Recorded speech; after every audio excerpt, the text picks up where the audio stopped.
Magandang araw mga banateros at eto na nga pag-usapan natin ang mga may init na issue sa lipunan. Ay naku po, ang lupit ha. Ang lupit po ng mga lumalabas ngayon kasi yung kasinungalingan ng mga nasa palasyo ay talagang lumalantad na. At syempre yung mga nagtatakip sa presidente ay na-expose na. At naku po, alam mo mga kababayan ha, international na yung news ng ating Pangulo ay isang di umano lulong. Yun, grabe ha. Gago! Dati, hindi, isipin nyo na lang to mga kababayan ha. Dati, ang news sa international, nagkakamatayan ng adik. Ang tindi ng war on drugs. Yan ang international news noon di ba? Pagka Rodrigo Duterte, the President of the Philippines, killing on war on drugs, mga ganyan-ganyan, di ba? Many were killed because of the war on drugs. Oh, di ba? Lupit Ngayon, kakaiba na. The President of the Philippines is an addict. Oh, isa lulong. Tinagalog ang hayop. Hindi, di ba? Diyan ka maiirita na tang ina dating ayos ng balita. Hindi. May mga negative man na sinasabi nila, may mga nadamay sa war on drugs. Sabi nga nila, war on drugs yan Kung ayaw ninyo madamay dyan, itaboy ninyo yung mga adik at mga pusher sa lugar nyo. Nagkadalihan tuloy na may mga nadali, di ba? Na nadamay. Although hindi ko sinasabing it's a justifiable action. Although ganun talaga war on drugs nga kaya lang ngayon kakaiba. Mantakin mo, the sister of the president. Lupit, di ba? Ay, malupit Sabi ko, naku, kakairita. Baka sabihin nyo, niloloko ko kayo, ha? Hindi, baka sabihin ninyo, niloloko ko kayo. Ito, papakita nun natin na sikat na po sa buong mundo ang Pilipinas. Yun! Gago! Ito, panoorin nyo. Muling naibalita ang malaking rallying ito sa iba't ibang panig ng mundo. Ay! Pero this time, sa pangalawang araw, ang laman na ng headline, ayon ng speech ni Senador Amy Marcos. Ganon. Pinik up po ng international news platforms at inireport ang mga nabanggit ng senadora sa naturang rally. Bigyan ko lang ngayon ng context kasi nung unang araw, ibinalita nitong dalawang idol natin na ito na yung kanilang pagtitipon ay naging international news. Yung pagtitipon ng 3 araw ay naging international news. Ngayon, naging international news na naman. Pero this time, iba. Ayan Philippine President Marcos rejects sister accusation of chronic drug use. Naku po, sa Tagalog, lulong. Sakit nito, ang bihira. Kasi okay lang sana, kunwari, halimbawa lang, Philippine President Marcos rejects the opposition of chronic accusation of chronic drug use. Okay sana kung ganun kasi pag nabasa ng ibang tao yan, politika ito. This is politics, sasabihin ng mga foreigner, di ba? Politics lang yan because the opposition is the one accusing the president. Pwedeng ganun Kaya, Philippine President Marcos rejects the rallyist accusation of chronic drug use. Okay di ba? Parang, mga rallyista lang yan, di tayo na dyan. Pero this time hindi Philippine President Marcos rejects sister's accusation. Kapatid, manok ng tutsa yan. Gago! Kapatid po ang nag-akusa. Sa tingin ko, that is so credible. Ayan sa Al Jazeera, ayan Philippine President Marcos rejects sister accusation of chronic drug use. Nako. Pero ito ay kinuha na yung sagot ng Malacanang. Sa iba pang balita, Daily Journal, ayan reject din. Mga reaksyon Bakit parang pare-pareho, anak ko? Alam na natin ibig sabihin yan. Ayan, oh, ang sakit niya, no? Philippine President Ferdinand Marcos Jr. rejects his sister accusation he uses cocaine. Naku po. Gago! International news ho ito, mga kababayan, ha? Anong pakiramdam? Eto na lang, tanungin ko kayo. Oh, kayo mga nakatira sa kung saan man nababasa yung mga pahayagan na yan. Ano ang inyong pakiramdam na diyan sa bansang tinutuluyan nyo ngayon o sa bansang kung nasaan kayo para magtrabaho, yan ay mababasa ng inyong mga amo, yan ay mababasa ng inyong mga boss, yan ay mababasa ng inyong mga kaibigan, yan ay mababasa ng mga nakaka-encounter ninyo diyan sa foreign land. 'Di ba ang ano niyan? Tangina, adik yung presidente nyo. Hindi, Korean pala yung Korean yun. Ayan, mga ganyan mga Middle East, di ba?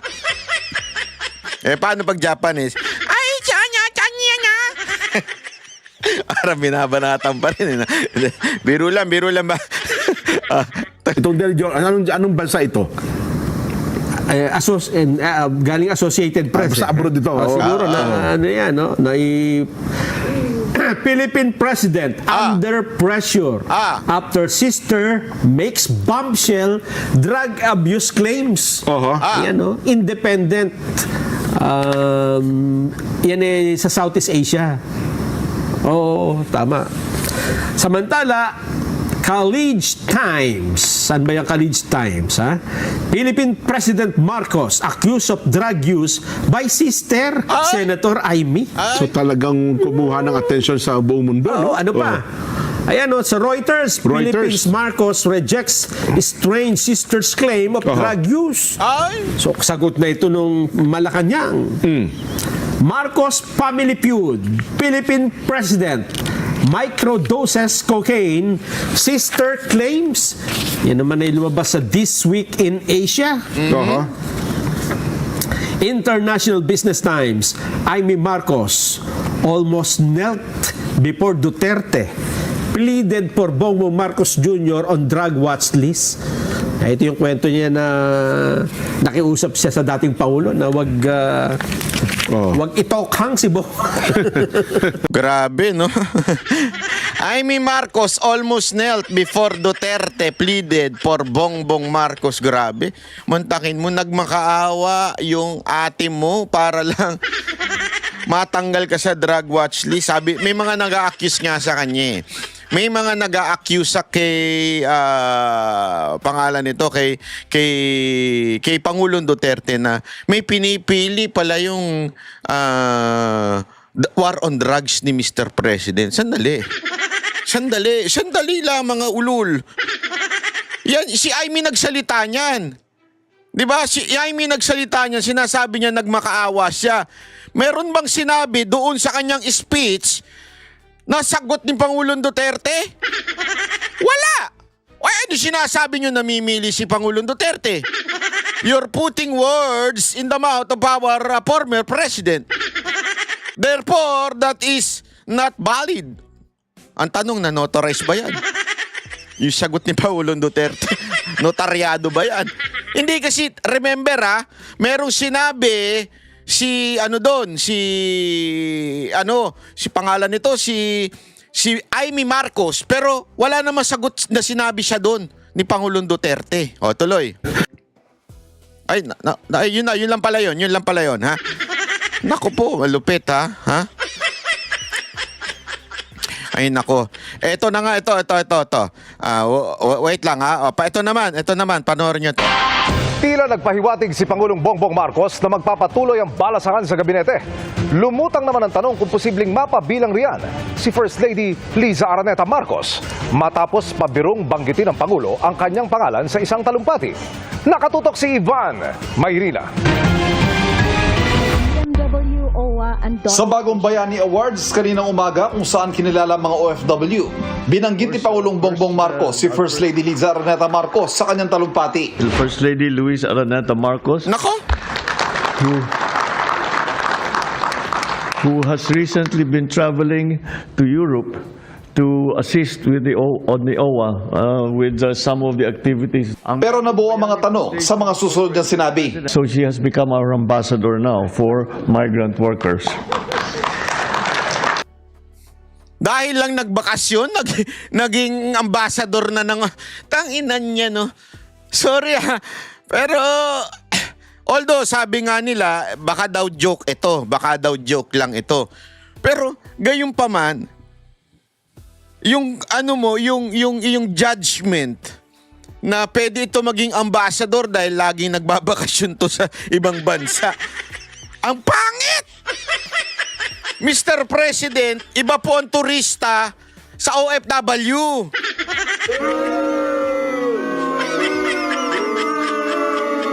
Anong ibig ko lamang pong sabihin? Anong ibig ko lamang pong sabihin, ladies and gentlemen? Dito mo malalaman na basta lang makalagay. Basta lang makasalita ito. Tama talaga si Amy Marcos. Dahil sa lulong ka na daw, kaya ganyan-ganyan ang mga desisyon mo. Hindi tama eh. It's your new designation. Di ba magka-cabinet shake-up tayo sa kasama ka na dun sa... Ibig sabihin ba nito ituloy ang balasahan at magiging bahagi na ng gabinete ang unang ginang? Kung nakita niyo po na parang pabiro po yung pagkakasabi ng Pangulo. Wala. Hindi pwedeng pabiro. Hindi pwede. Hindi pwede. Hindi pwede. Gago! Pang-ina pagka si Duterte nagbiro. Hindi pwede magbiro yan. Totoo yan pag si Duterte. Pero dito, biro-biro lang. Ano yun? Yan ang tinatawag nating talagang merong pagkiling. O yung judgment nyo talagang sabit-sabit na. So, yun muna po tayo. Face value. Kasama sa mga pagbabago sa gabinete ang anunsyo ng palasyo ng Lunes Face sa value. pagbibitiw ni dating Executive Secretary Lucas Bersamin dahil umano sa delikadesa matapos mayugnay ang kanyang tanggapan sa anomalya sa flood control projects. Pero hindi nagustuhan ni Bersamin ang anunsyo dahil hindi naman daw siya nag-resign. Nang hinga ng reaksyon si Palace Press Officer Claire Castro, hindi binawi ng palasyong pahayag. Ayan ito.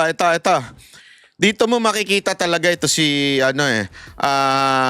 Claire Castro. Talaga nga namang alam mo yon yung kanyang judgment sabit-sabit na. Bakit? Kasi una ito, yung pabiro. Pag si Duterte nagbibiro, halimbawa doon sa sinasabi niyang si Pangulong Duterte gumagamit daw ng marijuana. Kung babalikan niyo yon, i-google ninyo. Kung babalikan ninyo yon, yun ay pabiro. Yun ay sinabi ni Pangulong Duterte pabiro. Pero, bakit hindi man lang sinabi nito ni Claire Castro na pabiro ang Pangulo nun? Di ba? Diyan makikita mo na dito, meron bang, hindi, kasi tandaan ninyo ito, papakita ko lang sa inyo.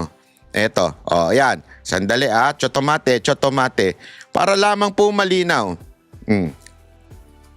Ayan po, Philippine Rodrigo Duterte, jokes about cannabis use. Diba sinasabi nito ni Claire Castro? Si Pangulong Duterte nga sinasabi niya na gumagamit siya ng marijuana. Ito malinaw, Al Jazeera na nagbalita. Pabiro nga. Ba't hindi sinabi ni Claire Castro? Dito, wala namang sa kaugalian ni Marcos ang magbiro sa speech niya. Bakit niya sasabihin ngayon pabiro? Porket sablay? Porket na-realize nyo, hindi porket turista, pwede na maging ambassador para sa mga OFW.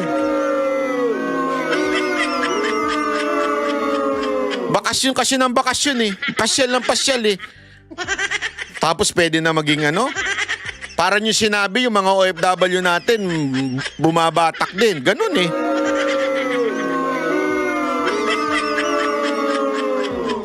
sana linawin nyo, hindi yung ganyan. Ito may pangalawa na namang huli si Auntie Claire. Ito, tuloy natin. May pangalawang huli na naman siya Last announcement was issued in line with this understanding and with due regard for stability and continuity in governance. At nagkausap naman po sila ng Pangulo face-to-face at let us just leave it at that. We still stand by our statement that Pinutol yung ano no? GMA, pinutol nyo yung ano yung question nung babae. Mas maganda yung sagot ng babae. Pinutol ninyo Obvious kayo, obvious. Pinutol nila yung sinabi, hindi pwede kami mag-move on dyan. Kasi sabi nito, hindi, mag-move on na kayo. Move on na kayo dyan. Move on? Mali ka, ate. Mali. Fake news yung sinabi mo na nag-resign. Tapos sasabihin ninyo, move on na? Fake news. Umamin ka muna. Ay, sorry. Fake news yung pinakalat ko. Mali ako, tanga ako. Aminin mo muna. Tsaka kami mag-move on. Gusto mo mag-move on na kagad We deserve the truth because we are paying. We are taxpayers. We are paying for you. We deserve the true news. Hindi yung gayaan. Eto naman, Jamie, pinutol yung part na yun Muli po, ang pina-announce po sa atin ay galing sa palasyo at kung ano po naramdaman ni E.S. Bersamin, yun din po na ginagalang po natin ang kanyang nararamdaman. Inanunsyo rin ng Wala. Lunes ang pagbibigay ng Sablay. dating Budget Secretary Amena Pangandaman matapos siyang iugnay sa sinabi nga mga po natin, alegasyon kaugnay ng Ito. budget insertions. Sandali, Sa isang pahayag, sinabi Hinahanap ko kasi yun Wait, chotomate. Hinahanap ko po yung sinabi nung isang magiting na... Sinabi nga po natin, Oy, quiet ka dyan. Yung magiting na reporter. Hindi kasi, alam mo, ito yung mga ganito yung mga dapat report. Kasi karamihan ng reporter dyan sa Malacanang ngayon, puro yung Malacanang press cartel, busog na busog Buti may mga ganito pa tayo sinabi nga po natin, nagsasalita. pabayaan na po natin. Wait lang, So- ayan. Ganda nung sinabi nito ito. Chotomate. Ito. Yan. Sorry, hindi namin pwede pabayaan. The Yeah. former Hindi- executive naku. secretary denied that he resigned out of his own accord. So ano po yung totoong reason kung bakit po siya tinanggal at sino po yung nagpatanggal? muli binanggit na po natin ang ating sagot at sila nagkausap na po at sinabi nga po natin, pabayaan na po natin at sila naman po ay nagkausap na. I'm sorry, hindi namin pwede pabayaan because the Yun! taxpayers who are Palakpakan. Ganyan ang gusto ko sa'yo, Maganda na nga yung eyelashes mo. At saka yung postura mo, maganda pa yung binitawan mo. Palakpakan. funding the government and are actually paying the salaries Yo! of this administration is actually asking for the truth from the palace. Bakit po natanggal yung executive secretary at sino po yung nagpatanggal sa kanya? Hindi ko po masasabi kung sino po nagpatanggal sa kanya. Binanggit ko po kanina na hindi ko po alam kung sinong kausap niya. Kung yun pa ang nababasa ng palasyo, dahil sinabit niya naman po ang sarili niya sa President's prerogative, yan lang po ang ating masasabi. At tinanggap po ang sinasabing resignation. Sinabi nga- Tinanggap pa. Ayan na naman, pagpipilit na naman yung resignation. Tinanggap daw yung resignation. Gago! Ito talaga si Auntie Claire, hanggang kaduluduluhan, magsisinungaling pa rin talaga, di ba? Ang lupit talaga. Alam mo, ate, kung ako sa'yo, ano ka na lang, pag mali, di ba? Mali ako, sorry po, tanga lang, ganun. Mali po ako, hindi ko po alam. Kasi alam mo ang problema dito kay Claire Castro. Basta siya, hindi mahalaga yung truth. Basta siya, I'm here to defend the president. Ang mandate ko, defend the president, accuse the Dutertes. Whatever. Always connect the Duterte. Defend the president, connect the Duterte, blame the Duterte, accuse the Duterte. Yun ang kanyang ang kanyang mandato. Hindi mandato niya magsabi ng totoo. Kaya nga sabi ko nga dito kung nagsinungaling siya kay Bersamin, sabihin na nating nagkamali. Wag na natin sabihin nagsinungaling. Nagkamali. Nagkamali siya ng info, hindi niya alam, sagot lang siya ng sagot, ang hilig kasi magbida-bida. Ilan pa kaya sa mga sinabi niya in the past na nagbida-bida lang siya? Ilan pa kaya sa past ang kung ano-ano sinasabi niya? Ang dami niyan, sigurado ako. Yun na nga lang sa sinabi niya nagmariwana ng Pangulong Duterte. Ang linaw niya, Oo. Jokes about cannabis use Hindi niya binalita yung joke. Ang sinabi lang niya, umamin si Pangulong Duterte na gumagamit ng ng marijuana. Di ba? Ayawan ko. Ipangandama na nagsumiti siya ng irrevocable resignation sa ngalan ng integridad sa serbisyo publiko. Naniniwala daw siyang ito ang pinakamarangal na daan para makausad ang bansa ng may linaw at pagkakaisa. Hiniling namin na siya Alam mo, pangandaman na, kung ako siya yung magsalita ka na. Ikaw ang ilalaglag. Pagkatapos si Bersamin, tingnan nyo ha, kasi ganito yan eh. Para bagang ano yan eh, river. Alam mo yung river? yung ilog na dumadaloy ang tubig. Whether you like it or not, dadaloy ang tubig. Dire-diretso yan. Di ba? Haharangan at haharangan nila yung patungo kay Bongbong Marcos. Pag hinarangan mo yan, kasi naalala ko yan nung bata ako eh. Yung naglalaro-laro ako ng tubig na may putik, hinaharang-harangan ko ng bato. Tuwan-tuwa ako nung pag naharangan eh. Pero eventually, nag-overflow. Di ba? Ibig sabihin, maharangan mo man for a meantime, yung tubig dire-diretso eh. Yung corruption dire-diretso eh. Yung fact na we have the most corrupt budget, dire-diretso eh. Billion, trillion yung natapon eh, nawala. So kahit anong harang mo dyan, yung ginawa sa inyo, paghaharang yan eh. Di ba? Yung ginawa sa inyo, paghaharang yan, para hindi mapunta kay Marcos. Ibiblame yung mga cabinet, kaya nga ngayon, meron pa silang cabinet revamp, para talaga masabing sincere. Eh parang yun din dati. Yung katarantaduhan dati na lahat mag-resign. Putang ina, pinag-resign lahat. Ibinalik naman karamihan. Ganong kaduwag yung presidente. Pinag-resign lahat, ilan lang naman yung sinibak. Nag-resign pa. Pautot ang tawag doon, optics. Ngayon, ganyan na naman, optics na naman yan.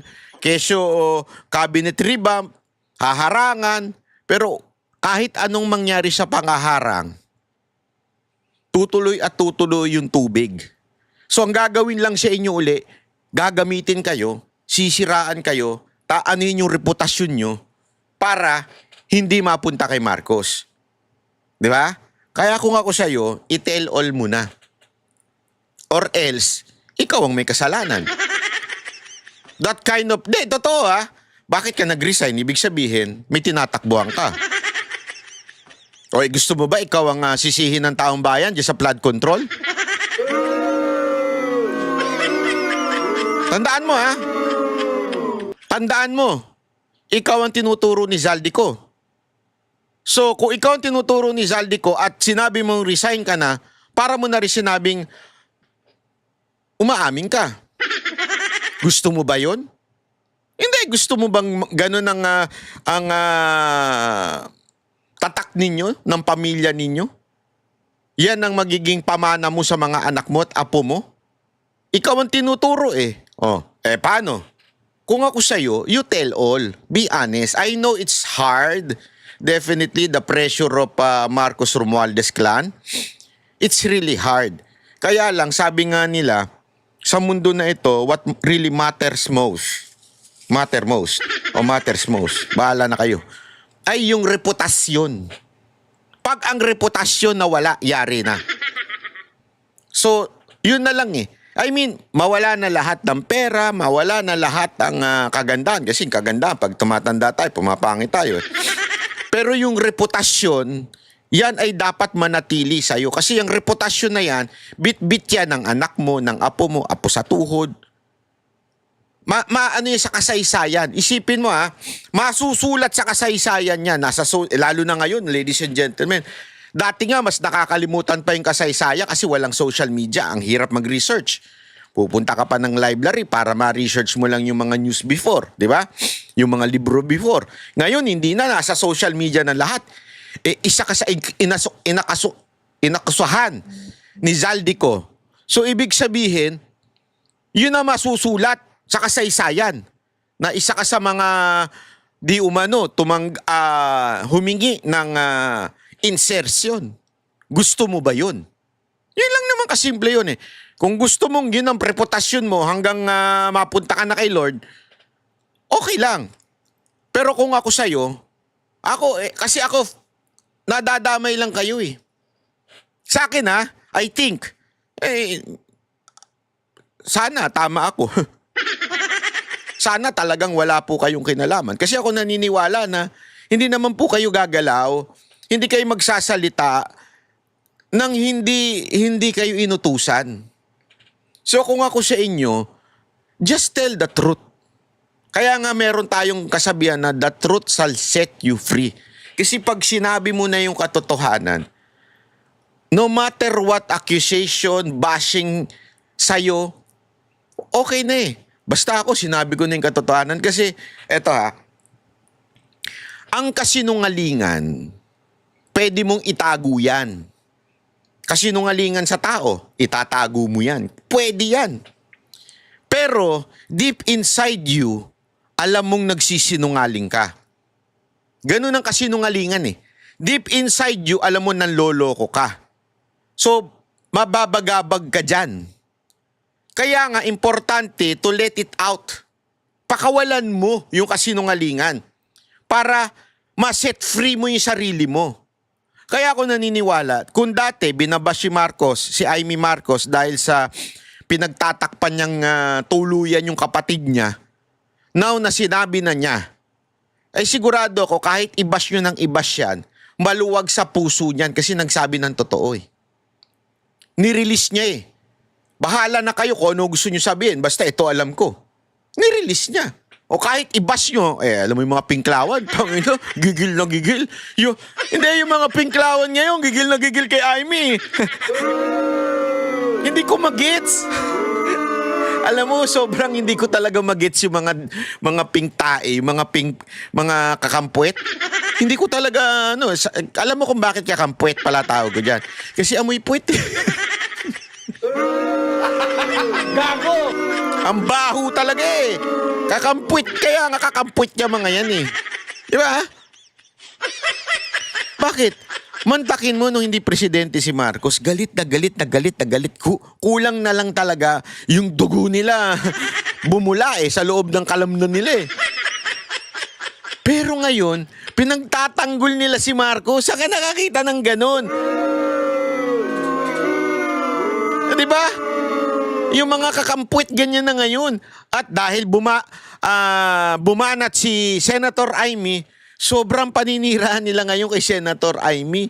Keso political daw. Keso gusto lang daw maluklok si eto pa, meron pa silang paandar ngayon eh. Yung bagman mo. Tang-inang yan. Nagkaroon bigla ng bagman. Alam mo, ako alam nyo ako, hindi ako maka-Amy ever since. Wala naman ako sinabing siya po ay malinis, siya po ay iboboto ko na, o siya po ay walang ginawang masama. Wala po tayo sinasabing ganyan. Pero isang fact na hindi mo madi-deny, yung siya ang eyewitness sa mismong singhot pala ng kapatid niya. Yun yung fact na hindi nyo pwedeng tanggalin. Kaya nga, pansinin ninyo pansinin nyo yung mga pinklawan. Ang atake sa kanya, hindi yung content ng sinabi niya, kung hindi yung siya as a person. Number 1, anak daw sa labas. Number 2, may bagman daw. Number 3, kasi kaibigan daw ni BP Sara Duterte. Hindi man lang nila pinasinungalingan yung sinabi ni Amy. Ako, wala akong problema sa lahat na sinasabi ninyo. O sige, masamang tao si Amy, pakialam ko. Hindi, sige, masamang tao. Okay. Ngayon, tingnan ko ngayon kung ano yung sinasabi niya. Meron bang katotohanan yung sinasabi niya? Oo, wala. Ano ang binigay niya example? Yung naglilinis siya. Ginawang drug din yung Malacanang. Yung mga binanggit niyang pangalan. Ano pa? Ang dami niya sinabi na ayaw ninyong pasinungalingan. Ayaw ninyong sabihin na hindi totoo yan. Yung example niya kung ba't niya nasabing tuloy-tuloy na nagdodroga yung kapatid niya. Ayaw niyong pasinungalingan yun. Bakit?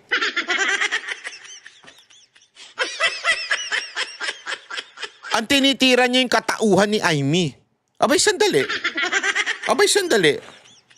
Bakit ganun na? Di ba? Eto pa matindi niyan, mga kababayan, ha? Nakita ninyo, nag-deny ba itong pamilya? Hindi. Nag-deny? Hindi. Ano lang sinabi? Naninira si Amy. Kung ano-ano sinasabi about Amy. Pero hindi nila sinabing, oo, hindi ako nagda-drugs. Hindi ako nagko-cocaine. Hindi totoo yan, naglilinis siya. Walang ganun. Hindi nag-go into details. Bakit? Mabubuking kasi pag nagsinungaling eh. So, ang titirahin sa kanya, yung mga kasiraan ni Amy, which is maybe true. Hindi, sabihin na natin, totoo lahat ng akusasyon ninyo kay Senator Amy. Okay, di usigin natin siya. Di ba? Usigin natin siya doon sa mga akusasyon ninyo. Pero yung sinabi niya ba, totoo o hindi? Sagutin ninyo. Hindi niyo sinasagot eh. Nakapanayam para linawin ang mga dahilan sa kanyang pagbibitiw, pero hindi siya nagpaunlak. Pero kapwa ay tinatanggi ni Bersamin at pangandaman ng mga paratang. Ayon sa palasyo, kahit may nabanggit ng mga miyembro ng gabinete sa mga alegasyon ng katiwalian, walang internal investigation na nagaganap sa ngayon. Gayunpaman, lahat ng opisyal maaaring sibakin anumang oras, depende sa Pangulo. At kahit nagbitiw na, hindi pa rin naman sila lusot kung may pananagutan. Wala pong pwedeng lumagpas. Kung kinakailangan po imbestigahan, private citizen, public official, kung kailangan imbestigahan, dapat imbestigahan. Para sa GMA Ay nako, para imbestiga na. Agoy.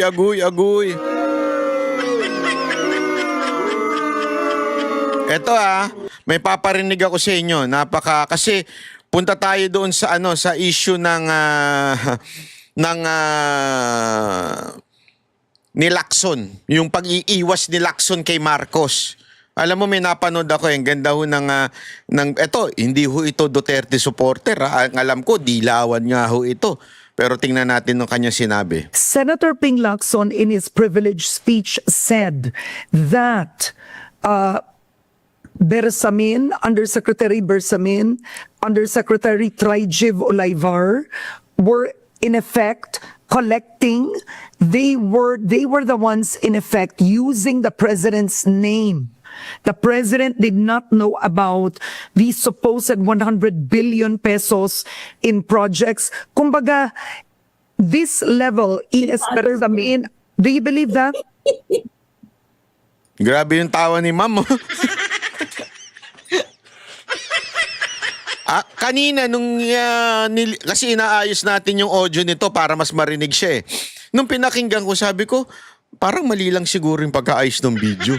Nung pagkita ko ng video, totoo palang tumatawa. Pambirang buhay, oo. Go ahead.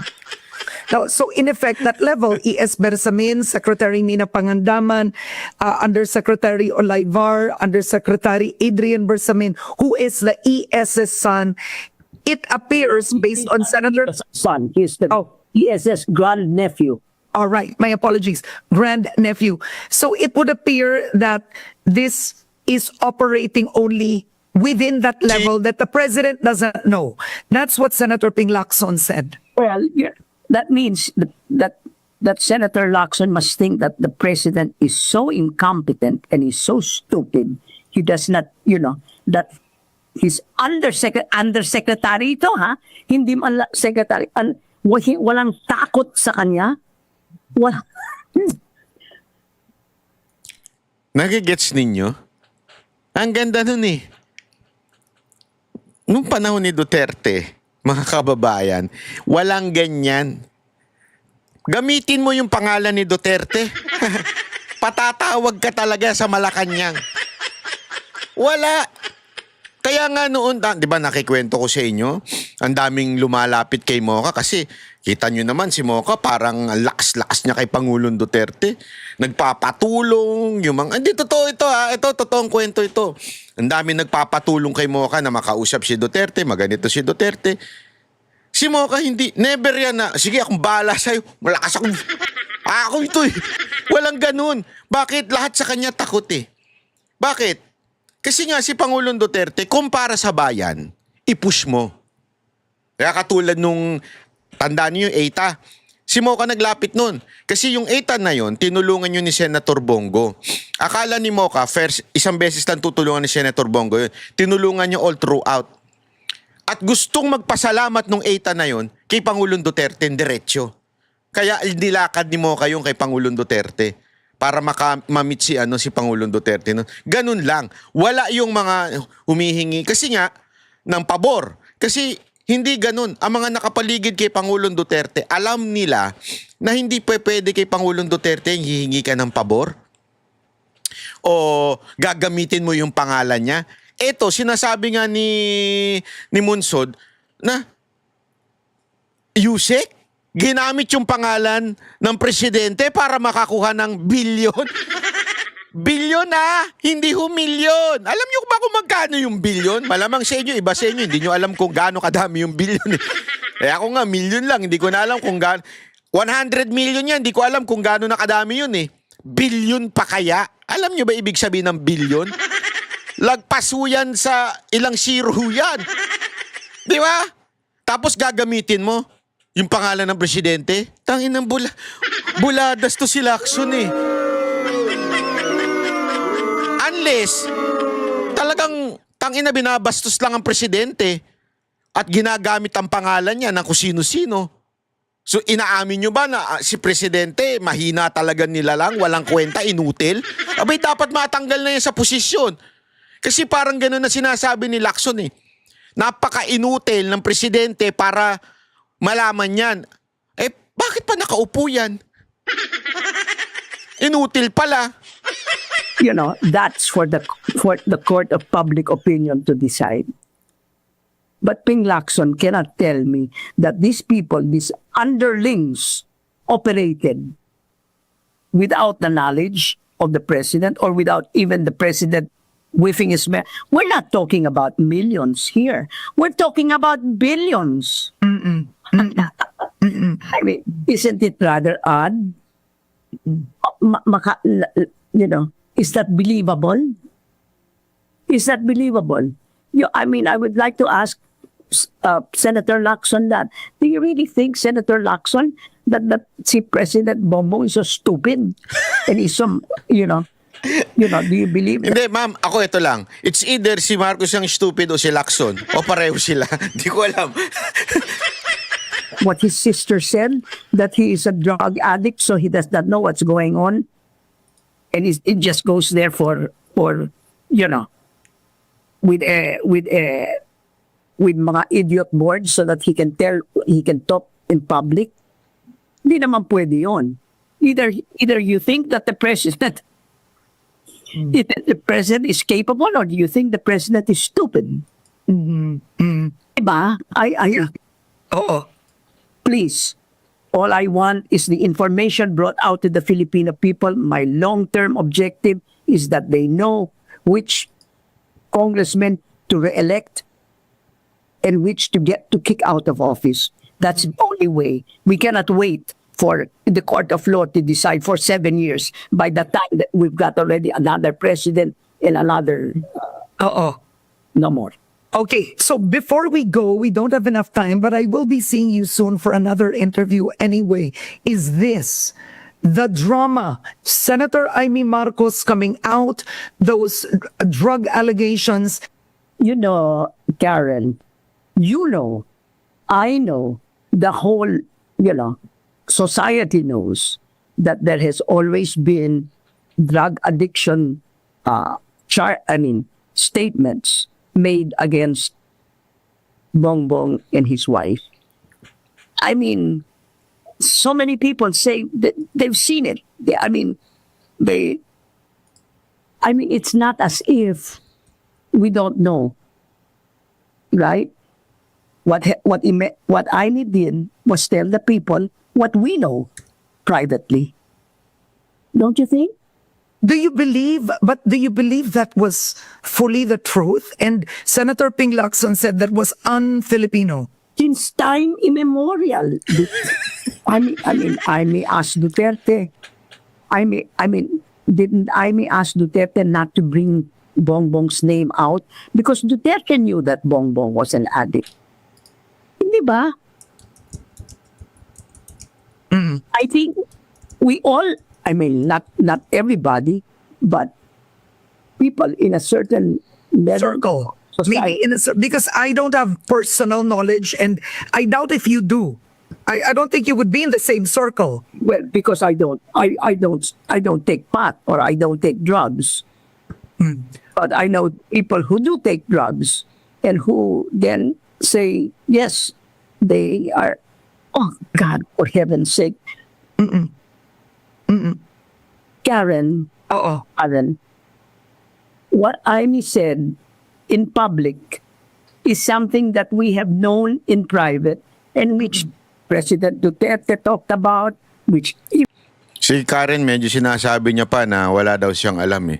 Kasi alam mo, yung panahon nila Munso, di ko naman sinasabing sobrang tanda niya na lumabas pa nga yan sa pahayagan, international, yung, di ba, sinami mismo ng isang rock group. International rock group, sinabi nila na nag-session, nagja-jamming sila with the son of the president. At that time, pumunta dito yun. Yung rock group na yun. At ang presidente nun si Marcos. At inamin nila yun sa dyaryo. Hindi pala dyaryo, magazine. Nasa magazine yan. So it's a public knowledge na noon pa, yan ang sinasabi ni Monsod. Alam na ng lahat ng mga, lalo na yung kaedad nila noon, na talagang ito ay gumagamit. Yun ang sinasabi. It's a public knowledge. when Amy talked about before. So we all know that this has been for the past 10 years. This has been all over the place in certain circles. That the president and his family, well, at least the president and his wife, partake of this. I think it's cocaine. Taking cocaine. Okay. That Amy brought it out. I mean, if But does this help? I mean, does this help the economy? Does it? Because with these allegations, the president was elected anyway, right? And Malacanang has said it has been proven. I know public charges. That's why Duterte. That's why Amy went. I think Amy went to Duterte and said, "Please don't include his name or something." In other words, Amy was complicit in electing her brother, who she knew was taking drugs. I don't know whether he's an addict or not, but he's been taking drugs. Maybe he takes drugs for what do you call that? Yung taking drugs for entertainment or whatever. Yung not serious. I don't know how serious an addict he is, but definitely he is more an addict than Laila de Lima ever was. Laila de Lima never took a single bit of drugs, and she was considered a drug queen. Diba? Oh, I think to close. Ito. Ipapakita ko lang ho sa inyo. Ito yung report sa isang The Cordilleran. Ito. Lumabas ito eh. Sa news noon. Ipapakita ko lang po sa inyo. Hindi po ako nag-report nito para lamang po sa kaalaman ninyo. Gusto ko lang ipakita para baka sabihin ninyo niloloko ko kayo eh.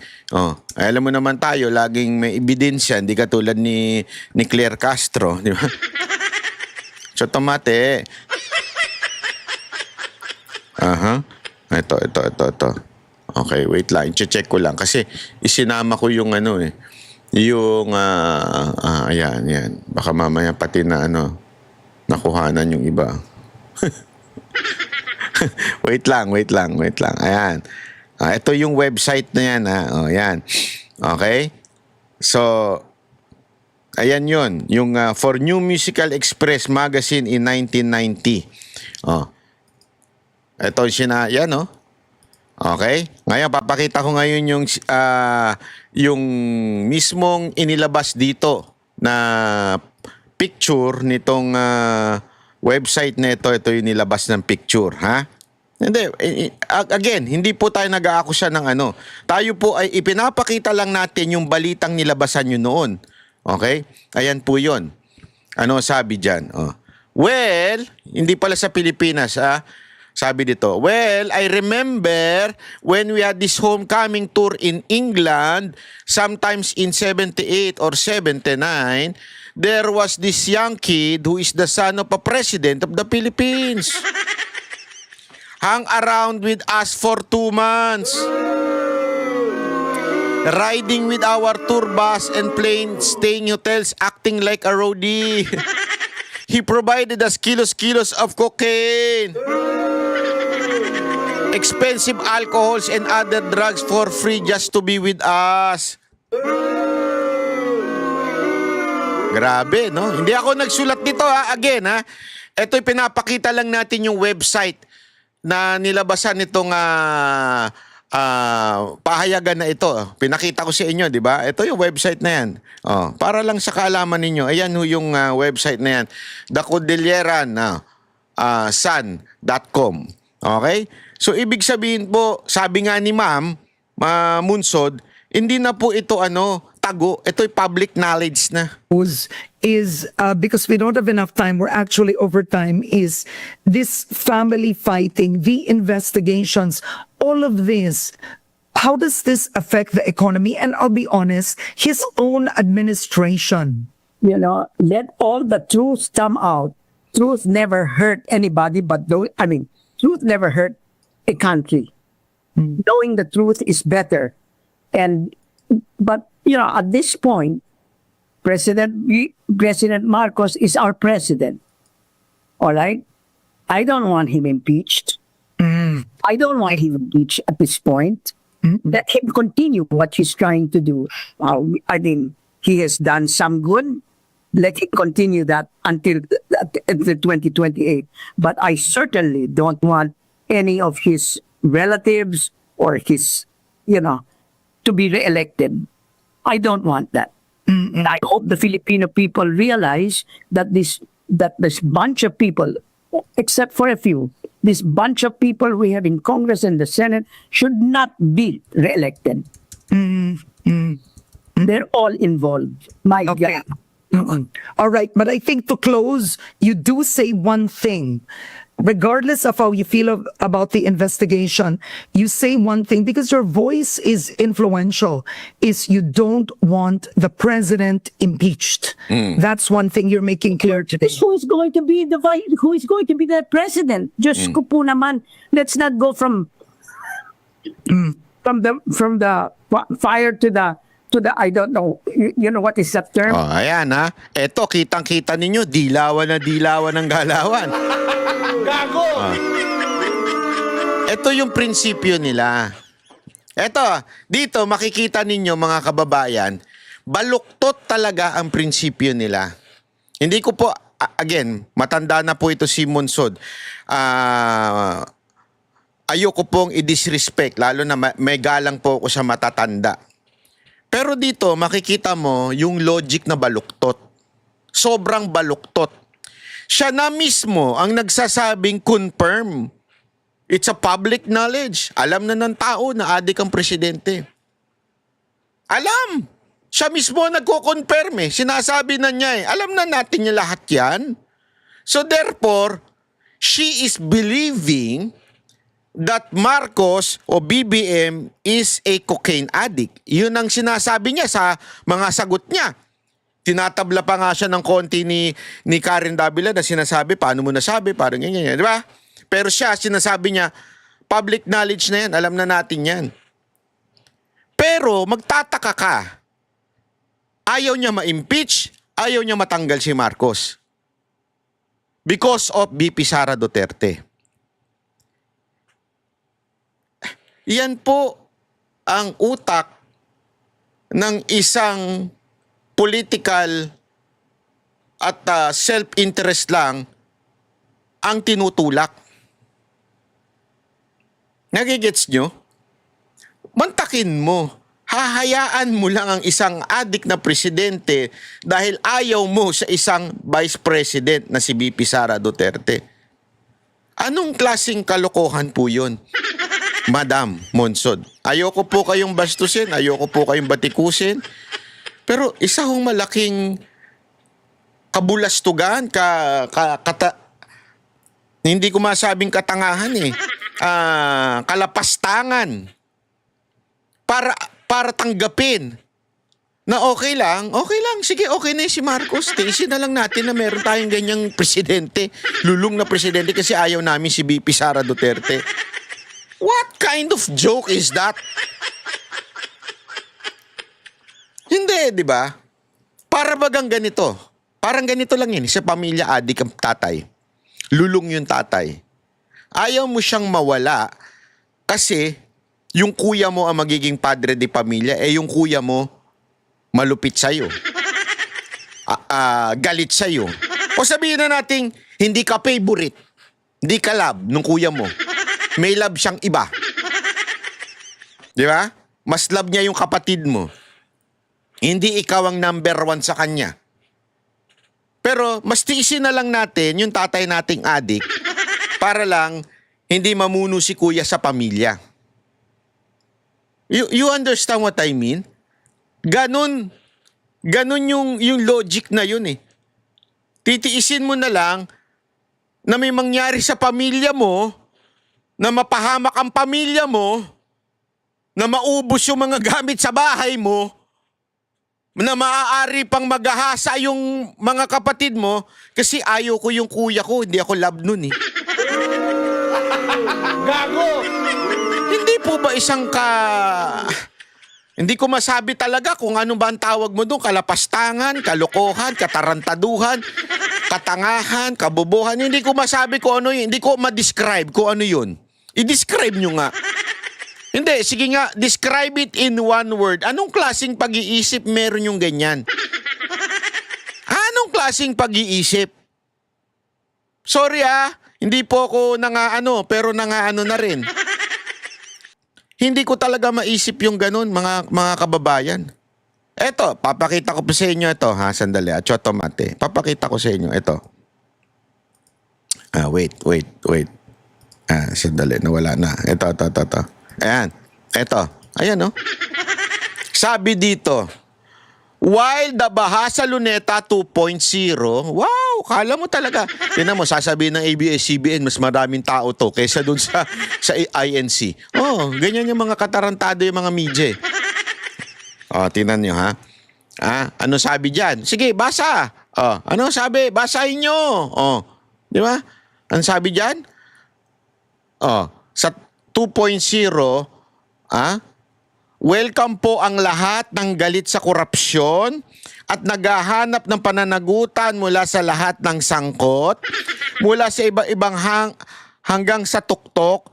Ang hindi lang po pwede sa Luneta ay yung nagdidepensa kay BBM at nais gawing presidente si Sara. Pero lahat ng Pilipino welcome. Magkita-kita po tayo sa November 30. Gago! Alam mo, so absuelto na kaagad si Romualdez? Ang ayaw nyo lang si BBM at saka si Sara Duterte? Sa bagay, ikaw ay membro ng Makabayan Black na kung saan ay nakikinabang sa leadership ni Romualdez. Gago! O baka sabihin nung iba dyan, baka sabihin nung iba, hindi naman na speaker si Roma.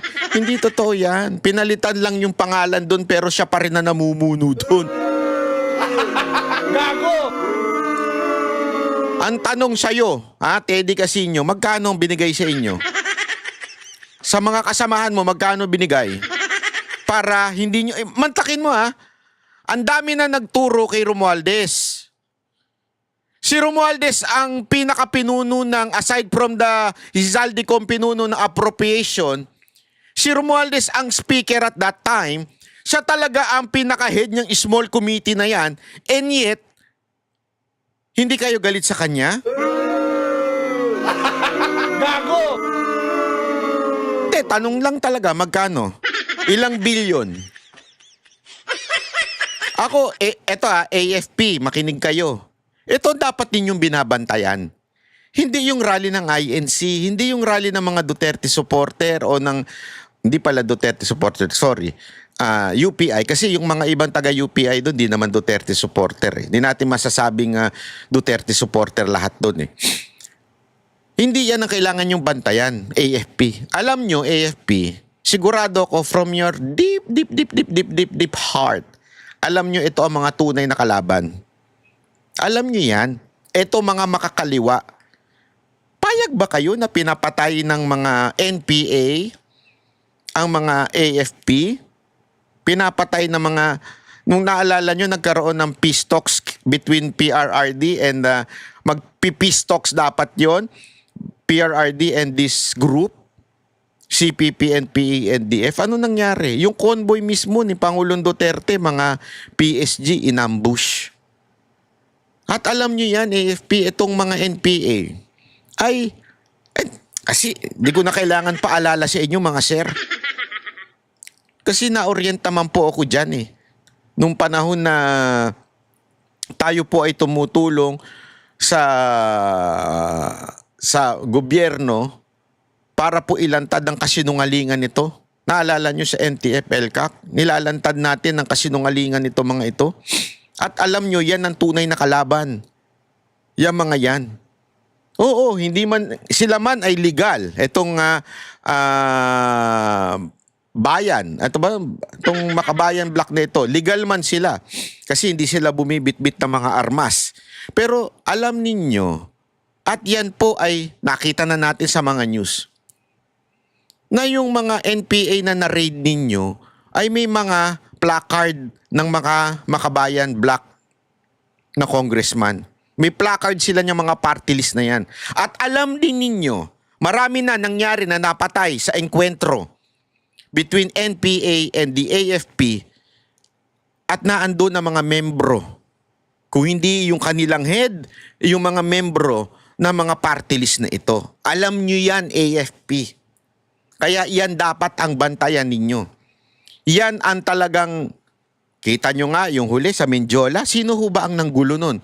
Kahit yung mga tangang kakampwet na vlogger, pinagbibintangan ng mga Duterte supporter. Pero yung pulis, napag-alaman nila na mga Makatae Black pala itong mga nanggulo. Mga membro na Makatae Black. So ibig sabihin, alam ninyo sila yung magulo. Ang INC, maayos yan. Hindi manggugulo yan. Yung UPI, dati yung mga kasamahan yan, hindi manggugulo yan. Hindi ko sila ganong tao.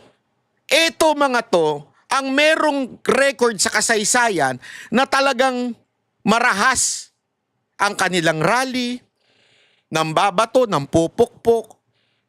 Sigurado ako mga kababayan, kahit PNP, alam po ito eh. No, sigurado po ako.